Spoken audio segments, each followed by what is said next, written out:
We've just received information that riot police are moving into St Petersburg. This after many protesters defying orders came out shouting shame and no to war. Tatiana Kukhareva joins us, deputy head of Sputnik News from Moscow, Russia.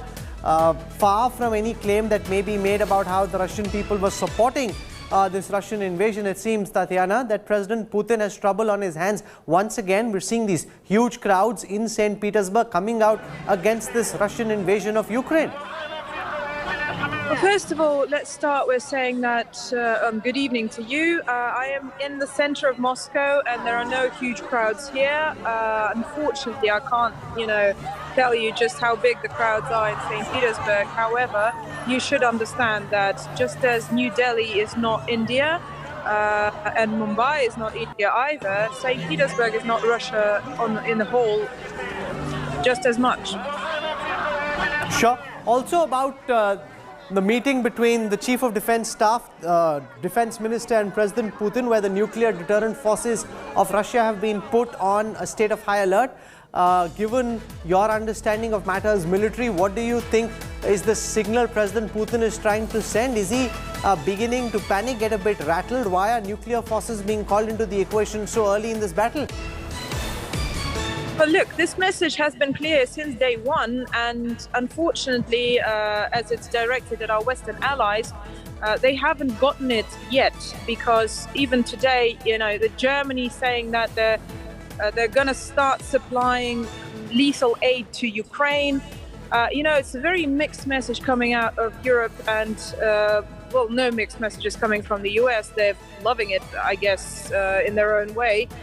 Because, on one hand, they're saying, look, let's stop the war. On the other hand, they're sending in more arms to Ukraine. You can't stop a war by sending guns, missiles, and missile launchers. That's one thing that is very sure.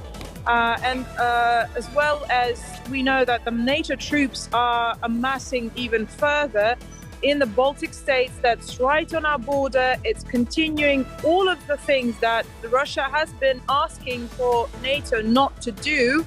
They're continuing with that trend. They're continuing setting up bases, sending in more military personnel. And I guess that the message could not be clearer, actually. That has to stop. Tatiana, in that statement that President Putin puts out, he talks about hostilities from Western powers. The fact is that this unprovoked aggression was carried out by the Russian president through the Russian army, and therefore if there's anyone who's carried out unprovoked hostilities, President Putin really ought to be looking at the mirror.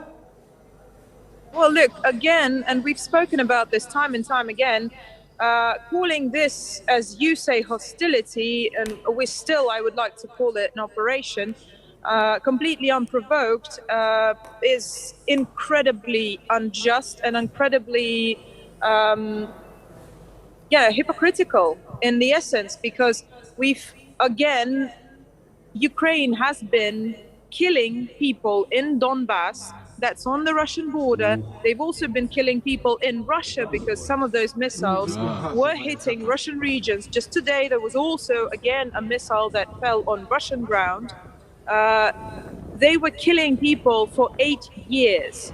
We're not even going to get into how these authorities came to power, but Eastern Ukraine that stood up against Euromaidan movement back in 2014, and that was not just Donetsk and Lugansk. There were massive protests in Odessa, in Mariupol, in Zaporozhye, in Dnipropetrovsk, and in Kharkiv. And of course, in the Donetsk and Lugansk republics. The two republics have been under constant shelling, under constant violence. I see pictures right now of President Zelensky, in combat uniform, and people are saluting him for standing with his people. Those pictures are screenshots from a report of him going to the front line and actually awarding medals to those people who were firing on Donbass region all this time back in December. This is not by far a simple situation as unprovoked violence from the Russian side. I'm sorry, but this is completely unacceptable. Okay. Tatiana Kukhareva giving a perspective there from Moscow.